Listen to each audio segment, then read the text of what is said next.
പുതിയൊരു വീഡിയോയിലേക്ക് നമുക്ക് വരാം. ഇത് മോഷൻ ഇൻ 2 and 3 ഡയമെൻഷൻസ് ആണ്. അപ്പോൾ ഇതിന് മുന്നേ ഇത് ഇച്ചിരി കോംപ്ലിക്കേറ്റഡ് ടോപ്പിക്കാണ്. പക്ഷേ നമുക്ക് നന്നായിട്ട് കാര്യം മനസ്സിലാക്കിയാൽ നമുക്ക് നന്നായി സ്കോർ ചെയ്യാൻ പറ്റുന്നതാണ്. കാരണം പല കുട്ടികളും ഇത് വിട്ടുകളയും.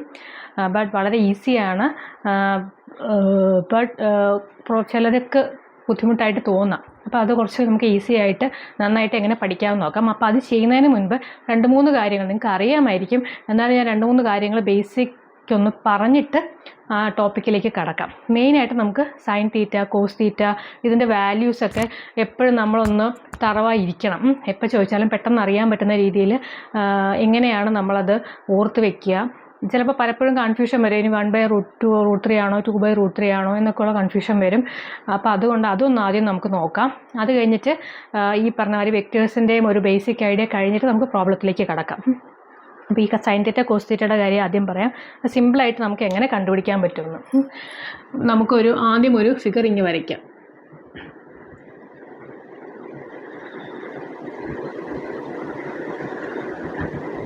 ഓക്കെ, അപ്പോൾ ഇതിൽ നമ്മൾ ഇതൊരു 30 ഡിഗ്രി കാണാൻ പറ്റുമെന്ന് വിചാരിക്കുന്നു. ഇത് 60 ഡിഗ്രി. അല്ലെങ്കിൽ ഞാൻ ഇച്ചിരി കൂടെ വലുതായിട്ട് വരയ്ക്കാം, ചെറുതാക്കുന്നില്ല.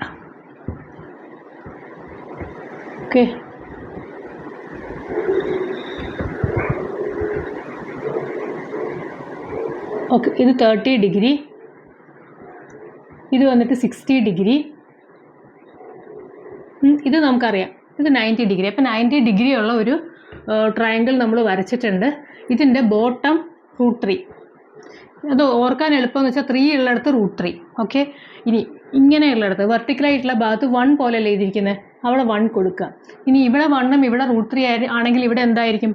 As per Pythagoras theory hypotenuse എന്ന് പറഞ്ഞു കഴിഞ്ഞാൽ സ്ക്വയർ ഓഫ് ഇതിൻ്റെ സ്ക്വയർ പ്ലസ് ഇതിൻ്റെ സ്ക്വയർ അതിൻ്റെ റൂട്ട്. അപ്പോൾ അതെത്ര വരും? √4 2. ഇത് 2 ആയിരിക്കും. അപ്പോൾ ഈ ഒരു 2 കാര്യം മാത്രം നമ്മൾ ഓർത്താൽ മതി. ഇവിടെ ബേസ് എന്ന് പറഞ്ഞാൽ 30 ആണ്, അതിൻ്റെ അടുത്ത് √3 വരുന്നു. ഇവിടെ 1 ആണ്, ഇവിടെ 2 ആണ്. ഇനി നമുക്ക് സൈൻ തീറ്റ എന്ന് പറഞ്ഞാൽ എന്താ? സൈൻ തീറ്റ എന്ന് പറഞ്ഞു കഴിഞ്ഞാൽ ഓപ്പോസിറ്റ് സൈഡ് ബൈ ഹൈപ്പോട്ടന്യൂസ് അല്ലേ? പിന്നെ കോസ് തീറ്റ എന്ന് പറഞ്ഞാൽ അഡ്ജസൻറ്റ് സൈഡ് ബൈ ഹൈപ്പോട്ടന്യൂസ്. ഇനി ടാൻ തീറ്റ എന്ന് പറഞ്ഞാൽ opposite side by adjacent side. ഇതെല്ലാം നിങ്ങൾക്ക് അറിയാവുന്നതാണല്ലോ. അപ്പോൾ ഇതിൽ നമ്മൾ സിമ്പിളായിട്ട് നമുക്ക് ചെയ്യാവുന്ന കാര്യമേ ഉള്ളൂ. ആദ്യം നമ്മൾ സൈൻ 30 എടുക്കുക. സൈൻ 30 എന്ന് പറഞ്ഞു കഴിഞ്ഞാൽ സൈൻ എന്ന് പറഞ്ഞാൽ നമുക്കറിയാം opposite side by hypotenuse. Sine 30യുടെ ഓപ്പോസിറ്റ് സൈഡ് എന്താ? ഇതാണല്ലോ. അപ്പോൾ 1 ബൈ ഹൈപ്പോട്ടന്യൂസ് എത്രയാ? 2. ഇത്രയേ ഉള്ളൂ. സൈൻ 30 കിട്ടി. ഇനി അതേമാതിരി തന്നെ കോസ് 30. കോസ് 30 എന്താ? Adjacent side. 30യുടെ അഡ്ജസൻറ്റ് സൈഡ് എന്താ? √3 ബൈ ഹൈപ്പോട്ടന്യൂസ് എന്താ? 2. അപ്പോൾ കോസ് 30 എന്ന് പറഞ്ഞാൽ √3/2. ഇനി ടാൻ 30. ടാൻ 30 എന്ന് പറഞ്ഞാൽ opposite side by adjacent side അല്ലേ?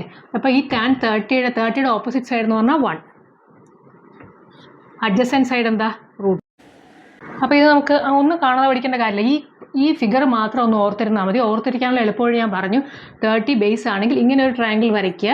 30 ബേസ് ആണെങ്കിൽ അതിൻ്റെ അടുത്ത് √3 വന്നല്ലോ. പിന്നെ ഇത് വെർട്ടിക്കലായിട്ട് 1 പോലെ ഇരിക്കുന്ന സാധനത്തിൻ്റെ അടുത്ത് 1 വയ്ക്കുക. ഇതിൻ്റെ രണ്ടിൻ്റെയും അപ്പുറത്ത് 2. അപ്പോൾ 1 2 √3 ഇത്രയും ഓർത്താൽ മതി. ഇനി ഇതേമാതിരി തന്നെ നമുക്ക് 60യുടെ എടുക്കാം. സൈൻ 60 എന്ന് പറഞ്ഞു കഴിഞ്ഞാൽ എന്ത് വരും? Opposite side by hypotenuse √3/2. അതേമാതിരി തന്നെ കോസ് 60 എത്ര വരും? 60യുടെ അഡ്ജസൻറ്റ് സൈഡ് എന്താ? 1 ഡിവൈഡഡ് ബൈ 2. ഇനി ടാൻ 60 എന്ന് പറഞ്ഞാൽ opposite side by adjacent side √3/1 എടുക്കേണ്ടാത്തതുകൊണ്ട് √3. ഇത് ക്ലിയർ ആയല്ലോ. ഇനി അതേപോലെ തന്നെ നമ്മൾ സൈൻ 0 അത് ഓർത്തിരിക്കണം കേട്ടോ. Sine 0 0, sine 90 1, cos 0 1, cos 90 0. അത് നമ്മൾ ഓർത്തിരിക്കണം. ഇനി ഇതേപോലെ തന്നെ നമുക്ക് നമ്മുടെ 45 അതെല്ലാവർക്കും അറിയാം, എന്നാലും 45 കൂടെ നമുക്കൊന്ന് നോക്കാം. 45ൻ്റെ ട്രയാങ്കിൾ എങ്ങനെ വരയ്ക്കുമെന്ന്. ഇത് മനസ്സിലായി കാണുമെന്ന് വിചാരിക്കുന്നു.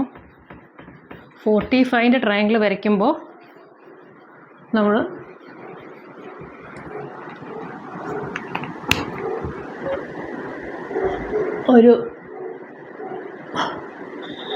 ഇത് 90, ഇത് 45, രണ്ടും 45 ആയിരിക്കും. ഇത് 45 ആണെങ്കിൽ രണ്ടും 45 ആയാലല്ലേ ട്രയാങ്കിളിൻ്റെ 180 ഡിഗ്രി എന്നുള്ളത് സാറ്റിസ്ഫൈ ചെയ്യുള്ളൂ. അപ്പോൾ ഇത് √2, ഇതും √2, ഇത് 2 √2 ആകുമ്പോൾ ഇപ്പുറത്ത് എന്തായിരിക്കും?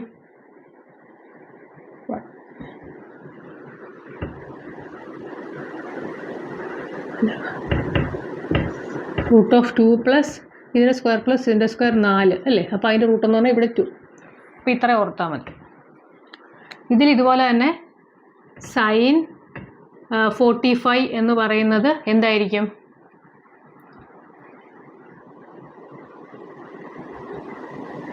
അഡ്ജസൻറ്റ് സൈഡ് എത്രയാണ്? അത് ഏത് സൈഡ് എടുത്താലും അങ്ങനെ തന്നെ ആയിരിക്കും. √2/2 അല്ലേ? Hypotenuse, opposite side by hypotenuse. അപ്പം ഈ ഒരു √2 ഈ 2 ക്യാൻസൽ ചെയ്ത് കഴിഞ്ഞാൽ ബാക്കി എന്ത് വരും? 1/√2. അതുപോലെ തന്നെ കോസ് 45 ഇതുപോലെ തന്നെ ഏതെന്ന് എടുത്താലും ഈ സെയിം തന്നെ വരും, √2/2 വരും. അപ്പോൾ അത് നമുക്ക് 1/√2. പിന്നെ ടാൻ 45 എന്ന് പറഞ്ഞാൽ എന്ത് വരും? Opposite side by adjacent side, √2/√2. അതിൻ്റെ ഉത്തരം 1. അല്ലെങ്കിൽ sine cos 45, that is also 1. അപ്പം ഈ ഒരു സിമ്പിൾ കാര്യം നിങ്ങൾ മനസ്സിലാക്കണം. അത്രയുമേ ഉള്ളൂ ഈ ട്രയാങ്കിളിൻ്റെ കേസിൽ. അപ്പോൾ എപ്പോൾ പറഞ്ഞാലും ഓരോന്ന് നമ്മൾ ഇങ്ങനെ മനഃപ്പാടമാക്കാതെ ഈ ഒരു ഫിഗർ ഓർത്ത് കഴിഞ്ഞാൽ, ഈ ഒരു ഫിഗർ ചെയ്ത് കഴിഞ്ഞാൽ നമുക്ക് ചെയ്യാവുന്നേ ഉള്ളൂ. ഇനി നമ്മൾ ഈ 3 ഡയമെൻഷണൽ മോഷനെ കുറിച്ചും കൂടെ ഒന്ന് പറഞ്ഞേക്കാം. നമ്മൾ ഇതുവരെ പഠിച്ചത് ഒരു റോഡിലൂടെ ഒരു വണ്ടി പോകുന്നു, അടുത്ത വണ്ടി ചിലപ്പോൾ ഈ ഡയറക്ഷനിൽ പോകും അല്ലെങ്കിൽ ഓപ്പോസിറ്റ് ഡയറക്ഷനിൽ പോകും, അത്രയേ ഉള്ളൂ. 1 ഡയമെൻഷനിലുള്ള മോഷൻസ് ആണ് നമ്മൾ പറഞ്ഞത്. അല്ലെങ്കിൽ റിവർ, ഇപ്പോൾ റിവറാണിതെങ്കിൽ റിവറിൻ്റെ കേസ് ആണെങ്കിൽ റിവറിൽ ഒരു സ്വിമ്മർ പോകുന്നു, റിവറിൻ്റെ ഡയറക്ഷൻ ചിലപ്പോൾ ഇങ്ങനെ ആയിരിക്കാം അങ്ങനെ ആയിരിക്കാം. പക്ഷേ ഇപ്പം അങ്ങനെയല്ല കേസ്. ഇവിടുത്തെ കേസ് എന്ന് പറഞ്ഞാൽ 2, 3 ഡയമെൻഷൻ. അതായത് ഒരു റോഡിലൂടെ നോർത്ത് സൗത്ത് ഈസ്റ്റ് വെസ്റ്റ്, അപ്പോൾ ഒരു റോഡിൽ ഒരു ജംഗ്ഷൻ വന്നു എന്ന് കരുതുക. അപ്പോൾ ഇതിൽ കൂടെ ഒരു വണ്ടി പോകുന്നു, ഏതാ? ഈസ്റ്റ് വെസ്റ്റ് ഡയറക്ഷനിൽ. അപ്പോൾ അതിൻ്റെ ഇടയ്ക്ക് ഇവിടുന്ന് ഒരു വണ്ടി വരുന്നുണ്ട്. അപ്പോൾ ഇങ്ങനെ വരുമ്പോൾ ഇതിൻ്റെ സ്പീഡ് എന്താവും? നമുക്ക് ജസ്റ്റ് ആഡ് ചെയ്യാൻ പറ്റത്തില്ല. 2 ഡയമെൻഷനിലാണ് കിടക്കുന്നത്, XY പ്ലെയിനിലാണത് കിടക്കുന്നത്, ഒരു സിംഗിൾ പ്ലെയിനിലല്ല. അപ്പം നമ്മൾ എങ്ങനെ യൂസ് ചെയ്യണം? അതിൻ്റെ ഒരു സിമ്പിളല്ല, അതിന് നമ്മൾ 2-3 കാര്യങ്ങളൊന്ന് പഠിച്ചിരിക്കണം. ഇപ്പോൾ അതേമാതിരി തന്നെ 3 ഡയമെൻഷൻ ഉണ്ടെങ്കിൽ ഇത് X ആണ്, ഇത് Y ആണ്, ഇത് Z ആണെന്ന് വിചാരിക്കും. അപ്പോൾ ഇതിൻ്റെ മാഗ്നിറ്റ്യൂഡും ഇതിൻ്റെ ആംഗിളും അതേപോലെ തന്നെ ഇപ്പോൾ 2 അത് 3 ഡയമെൻഷൻ. ഇപ്പോൾ എക്സും വൈയും മാത്രമേ ഉള്ളെന്ന് വിചാരിക്കാം. അപ്പം ഇങ്ങനെ ഇപ്പോൾ എന്തെങ്കിലും ഒരു കാർ മൂവ് ചെയ്യുമോ അങ്ങനെ എന്തെങ്കിലും ഉണ്ടെന്ന് വിചാരിക്കുക. ഇപ്പം നേരത്തെ പറഞ്ഞ കേസ് മാതിരി തന്നെ ഒരു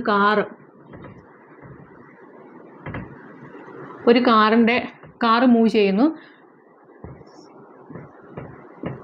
അപ്പം ഇവിടെ നിന്ന് ഒരു വണ്ടി വരുവാണ്. അങ്ങനെയാണെങ്കിൽ ആ 2ൻ്റെ റിസൾട്ടൻ്റ് വെലോസിറ്റി നമുക്ക് ആഡ് ചെയ്യാൻ പറ്റില്ല, മൈനസ് ചെയ്യാൻ പറ്റില്ല. റിസൾട്ടൻ്റ് എങ്ങനെ കണ്ടുപിടിക്കും? ഇൻഎഫക്റ്റീവ് ആയിട്ടുള്ള വെലോസിറ്റി. അല്ലെങ്കിൽ ഒരു മഴ പെയ്യുന്നു, ഒരു മഴ ഇങ്ങനെ താഴേക്ക് ഗ്രൗണ്ടിലേക്ക് മഴ പെയ്യുകയാണ്. അപ്പോൾ ഒരു കാറ്റ് വന്നടിക്കുന്നു. അപ്പോൾ ഇൻഎഫക്റ്റ് ഈ മഴത്തുള്ളി എങ്ങോട്ട് പോയി ചരിയും? ഇങ്ങോട്ടാണോ? അതിൻ്റെ ആംഗിൾ എത്രയാണ്? അപ്പോൾ അതൊക്കെ കാണണമെങ്കിൽ നമുക്ക് ആഡ് ചെയ്യാൻ പറ്റില്ല. മഴയുടെ വെലോസിറ്റി താഴേക്ക് ഉണ്ടാവും, കാറ്റിൻ്റെ വെലോസിറ്റി അങ്ങനെ ഉണ്ടാവും. അപ്പോൾ അതേപോലത്തെ ഒരു കേസ് വരുവാണെങ്കിൽ നമുക്ക് എങ്ങനെ ആഡ് ചെയ്യാൻ പറ്റും? ഇപ്പോൾ വെലോസിറ്റി ഓഫ് എക്സ്, ഇത് എക്സ് ഡയറക്ഷനിലെ ഒരു വെലോസിറ്റിയാണ്, ഇത് വൈ ഡയറക്ഷനിലെ ഒരു വെലോസിറ്റിയാണെന്ന് വിചാരിക്കും, VY. അങ്ങനെയാണെങ്കിൽ റിസൾട്ടൻ്റ് എന്ന് പറയുന്നത് √VX² + VY² ആയിരിക്കും അതിൻ്റെ മാഗ്നിറ്റ്യൂഡ്. അപ്പം നമ്മൾ മഴയുടെ കേസ് പറഞ്ഞല്ലോ. മഴത്തുള്ളി ഇങ്ങനെ വീഴുന്നു, കാറ്റ് ഇങ്ങനെ അടിക്കുന്നു. അപ്പോൾ ഈ എക്സ് ഡയറക്ഷനിലല്ല അത് വരുന്നുണ്ടാവുക, എക്സ് ഡയറക്ഷനിലല്ല പിന്നെ വരുന്നത്, വൈ ഡയറക്ഷനിലും അല്ല. ഇതിൻ്റെ ഡിഫറൻ്റ് ആയിട്ടുള്ള ഒരു ഡയറക്ഷനിലേക്കാണ് അത് പോകുന്നത്. അതായത് നമ്മൾ ഇങ്ങോട്ട് എക്സ്റ്റെൻഡ് ചെയ്യുവാണെങ്കിൽ ഇത് ഇങ്ങനെ ഒരു ഡയറക്ഷനിലാണ് മഴത്തുള്ളി ചെരിഞ്ഞു പോകുന്നത്. കാറ്റിൻ്റെ എഫക്റ്റ് കാരണം മഴത്തുള്ളി ഇച്ചിരി ചെരിയും. അതേമാതിരിയാണ് ഇവിടുത്തെ കേസ്. നമുക്ക് എക്സ് ഡയറക്ഷനിൽ ഒരു വെലോസിറ്റി ഉണ്ട്, അല്ലെങ്കിൽ എക്സ് ഡയറക്ഷനിൽ എന്തെങ്കിലും കമ്പോണൻ്റ് ഉണ്ട്, വൈ ഡയറക്ഷനിലും ഉണ്ടെങ്കിൽ അത് രണ്ടും നമുക്ക് ഡയറക്റ്റ് ആയിട്ട് ആഡ് ചെയ്യാൻ പറ്റത്തില്ല. പകരം എന്ത് ചെയ്യണം, അതിൻ്റെ റിസൾട്ടൻ്റ് എന്ന് പറയുന്നത് ഈ രണ്ടും അല്ലാത്ത ഒരു രണ്ടിൻ്റെ ഇടയ്ക്കുള്ള ഒരു ഡയറക്ഷനിലാണ് അതിൻ്റെ റിസൾട്ടൻ്റ് വരുന്നത്. അതാണ് ആർ എന്ന് പറയുന്നത്. ആർ ഈസ് ഈക്വൽ ടു ആ ആറിൻ്റെ വാല്യൂ അല്ലെങ്കിൽ മാഗ്നിറ്റ്യൂഡ് എന്ന് പറയുന്നത് ഈ V X square plus V Y square. അത് ഹൊറിസോണ്ടലുമായിട്ട് ഒരു ആംഗിൾ തീറ്റ ഉണ്ടാക്കുന്നതായിരിക്കും. ഹൊറിസോണ്ടൽ ഡയറക്ഷനിൽ ഏത് ഡയറക്ഷനിലും നമുക്ക് എടുക്കാം. നമുക്കിപ്പോൾ ഹൊറിസോണ്ടൽ എടുക്കുകയാണെങ്കിൽ റിസൾട്ടൻ്റ് എന്ന് പറയുന്നത് ഈ രണ്ടെണ്ണത്തിൻ്റെ റിസൾട്ടൻ്റ് എന്ന് പറയുന്നത് എന്താണ്, root of V X square plus V Y square. ഈ കമ്പോണൻറ്റിൻ്റെ സ്ക്വയർ പ്ലസ് ഈ കമ്പോണൻറ്റിൻ്റെ സ്ക്വയർ എടുത്തിട്ട് അതിൻ്റെ റൂട്ട് കാണുന്നതായിരിക്കും അതിൻ്റെ റിസൾട്ടൻ്റ്. അപ്പോൾ ഒരിക്കലും നമ്മൾ ഈ എക്സ് കാണിക്കാൻ വേണ്ടിയിട്ടാണ് ഞാനിത് പറഞ്ഞെന്ന് തോന്നുന്നില്ല. നമ്മൾ ഐ ചെയ്യുന്നത് മറ്റേതിന് വേണ്ടിയിട്ട് ജെയും ചെയ്യുന്നത്. അപ്പോൾ എക്സ് ഡയറക്ഷനിലുള്ളതിനാണ് നമ്മൾ ഐ എന്ന് പറയുന്നത്, ജെ ഡയറക്ഷനിലുള്ളതിന് വൈ ഡയറക്ഷനിലുള്ളതിന് ജെ എന്ന് പറയും. കാരണം അതിൻ്റെ വെക്ടറാണെന്ന് കാണിക്കാൻ വേണ്ടി ഇസഡ് ഡയറക്ഷനിൽ കെ എന്ന് പറയും. അപ്പോൾ ഇതാണ് ഇതിൻ്റെ റിസൾട്ട്. ഇനി ഇത് ഞാൻ പറഞ്ഞല്ലോ, ഹൊറിസോണ്ടലിലും ആഡ് ചെയ്യാൻ പറ്റില്ല, വെർട്ടിക്കലിലും ആഡ് ചെയ്യാൻ പറ്റില്ല. But it makes an angle theta with horizontal. അപ്പോൾ എന്താവും, ടാൻ തീറ്റ എന്ന് പറയുന്നത് ഓപ്പോസിറ്റ് സൈഡ് ബൈ ഹൈപ്പോട്ടന്യൂസ്. അപ്പോൾ തീറ്റ എന്ന് പറയുന്നത് tan inverse V Y by V X. Okay, അപ്പോൾ ഈ ഡയറക്ഷൻ നമുക്ക് കിട്ടി, മാഗ്നിറ്റ്യൂഡ് കിട്ടി നമുക്ക്.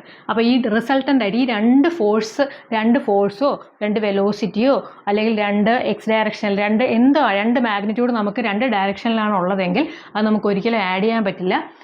ഇതിൻ്റെ റിസൾട്ടൻ്റ് കണ്ടുപിടിക്കാനുള്ള ഇക്വേഷൻ ഇതാണ്. ഇതൊന്ന് മനസ്സിൽ വിചാരിച്ചാൽ മതി. സിംഗിൾ ഡയറക്ഷൻ ആണെങ്കിൽ നമുക്ക് അങ്ങനെ ചെയ്യാം, 2 ഡയറക്ഷൻ ആണെങ്കിൽ ഇങ്ങനെ. ഇതേമാതിരി തന്നെ 3 ഡയറക്ഷൻ കേസിൽ നമുക്കൊരെണ്ണം വന്നു എന്ന് വിചാരിക്കാം. എ ഈസ് ഈക്വൽ ടു, ഇപ്പോൾ ഇതിൻ്റെ ഡിഗ്രിയും കിട്ടി. എ എന്ന് പറയുന്ന സാധനം ഒരു വെക്ടർ ഉണ്ടെന്ന് വിചാരിക്കുക. അതിന് എക്സ് ഡയറക്ഷനിൽ ഒരു കമ്പോണൻ്റ് ഉണ്ട്. അപ്പോൾ എക്സ് ഡയറക്ഷനിലെ കമ്പോണൻ്റാണ് നമ്മൾ ഐ എന്ന് പറയുന്നത്. വൈ ഡയറക്ഷനിലെ കമ്പോണൻറ്റിൻ്റെ ജെ എന്ന് പറയാം, വെക്ടറായിട്ട് കാണിക്കാൻ വേണ്ടി. ഇസഡ് ഡയറക്ഷനിൽ കെ എന്ന് പറയാം. അപ്പോൾ ഇങ്ങനെ ഈ 3 എണ്ണത്തിനും 3 സൈഡുകൾ 3 ഡയറക്ഷൻ. അപ്പോൾ ഇതിൻ്റെ 3ൻ്റെയും കൂടെ റിസൾട്ടൻ്റ് എന്ന് പറഞ്ഞാൽ ഈ 3 ഡയറക്ഷനിലും ആയിരിക്കണം എന്നില്ല, വേറെ ഒരു ഡയറക്ഷനിലായിരിക്കും. അപ്പോൾ അതിൻ്റെ മാഗ്നിറ്റ്യൂഡ് എന്ന് പറയുന്നത്, ആ മാഗ്നിറ്റ്യൂഡ് ഓഫ് റിസൾട്ടൻ്റ് എന്ന് പറയുന്നത് കണ്ടുപിടിക്കുന്നത് ഇങ്ങനെയാണ്: A X square plus A Y square plus A Z square. അതായത് ഇതിൻ്റെ സ്ക്വയർ പ്ലസ് ഇതിൻ്റെ സ്ക്വയർ പ്ലസ് ഇതിൻ്റെ സ്ക്വയർ, എന്നിട്ട് റൂട്ട് എടുക്കുക. അതായിരിക്കും ഇതിൻ്റെ മാഗ്നിറ്റ്യൂഡ്. ഇനിയിപ്പോൾ ഇതിൻ്റെ ഡയറക്ഷൻ കണ്ടുപിടിക്കണമല്ലോ. മറ്റിടത്ത് നമുക്ക് ടാൻ തീറ്റ കിട്ടി, അതുപോലെ ഇതിൻ്റെ ഓരോന്നും എക്സ് ഈ റിസൾട്ടൻ്റുമായിട്ട് ഉണ്ടാക്കുന്ന ആംഗിൾ, വൈ റിസൾട്ടൻ്റുമായിട്ട് ഉണ്ടാക്കുന്ന ആംഗിൾ, ഇസഡ് റിസൾട്ടൻ്റുമായിട്ട് ഉണ്ടാക്കുന്ന ആംഗിൾ, അത് കണ്ടുപിടിക്കാൻ വേണ്ടി കോസ്, അപ്പം ഈ എക്സ് റിസൾട്ടൻ്റുമായിട്ട് ഉണ്ടാക്കുന്ന ആംഗിൾ എന്ന് പറയുന്നത് നമ്മൾ ആൽഫ എടുക്കാം, വൈ എന്ന് പറയുന്നത് ബീറ്റ, ഇസഡ് ഉണ്ടാക്കുന്ന ആംഗിൾ എന്ന് പറഞ്ഞാൽ ഗാമ, ആൽഫ ബീറ്റ ഗാമ. അപ്പോൾ കോസ് ആൽഫ എന്ന് പറയുന്നത് എ എക്സ്, അതായത് ഇതിനകത്തെ എക്സിൻ്റെ ടേം എ എക്സ്, അതായത് ഐ ഡയറക്ഷനിലുള്ള ഐ എന്നുള്ളത് എ എക്സ് ഡിവൈഡഡ് ബൈ ഈ മാഗ്നിറ്റ്യൂഡ് എഴുതുക. അതുപോലെ തന്നെ കോസ് ബീറ്റ എന്ന് പറയുന്നത്, അതായത് വൈ ഡയറക്ഷനിലുള്ള ആംഗിൾ, വൈ ഡയറക്ഷനുമായിട്ട് നമ്മുടെ റിസൾട്ടൻറ്റ് ഉണ്ടാക്കുന്ന ആംഗിൾ, അങ്ങനെയൊക്കെയാണ് ക്വസ്റ്റ്യൻ വരുന്നത്. അപ്പോൾ A Y divided by A Y എന്താണെന്നറിയാമല്ലോ, ഈ ജെയിൻ്റെ ഇപ്പുറത്തുള്ള എന്തെങ്കിലും ഒരു 4j 5j 2j എന്നൊക്കെ വരും, അതാണ് അതിൻ്റെ മാഗ്നിറ്റ്യൂഡ്. അപ്പോൾ അതേ ഡിവൈഡഡ് ബൈ നമുക്ക് ഈ ടോട്ടൽ മാഗ്നിറ്റ്യൂഡ്. അതുപോലെ തന്നെ കോസ് ഗാമ എന്ന് പറയുന്നത് A Z divided by resultant. അപ്പോൾ ഇത്രയുമാണ് ഇതിനകത്ത് നമുക്കുള്ളത്. ഇനി ഇതിൻ്റെ പ്രോബ്ലംസ് ചെയ്യാം. പ്രോബ്ലംസ് വളരെ ഈസിയാണ്. നമുക്ക് ഈ കൺസെപ്റ്റ് ഒന്ന് മനസ്സിലായാൽ മതി. ഡയറക്റ്റ് ഒരിക്കലും ആഡ് ചെയ്യരുത്. 2 ഡയമെൻഷണൽ ഐ ജെ കെ എന്നൊക്കെ പറഞ്ഞു കഴിഞ്ഞാൽ ഒരിക്കലും ആഡ് ചെയ്യരുത്. ബട്ട് നമ്മളിതിനെ ഇങ്ങനെ റിസൾട്ടൻ്റ് കണ്ടുപിടിക്കണം, അത് മാത്രം ഒന്ന് ശ്രദ്ധിച്ചാൽ മതി. അത് കാണുമ്പോൾ നമ്മൾ വിട്ട് കളയുകയും ചെയ്യരുത്. വളരെ ഈസി ആയിട്ട് നമുക്ക് സോൾവ് ചെയ്യാൻ പറ്റുന്ന പ്രോബ്ലംസ് ആണ്. ഓക്കെ.